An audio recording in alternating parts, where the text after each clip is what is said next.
Hello everyone, welcome to Definite Solutions. You need to type the add symbol in Windows 10. Here is the two easiest ways to enter add symbol. First method is character map. For this, you need to click on start menu, then type character map.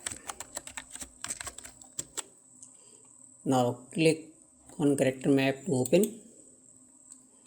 Then search for add symbol. Now click on select and copy. Now you can paste this symbol anywhere. For the second method, you just need to press and hold shift key, then press 2.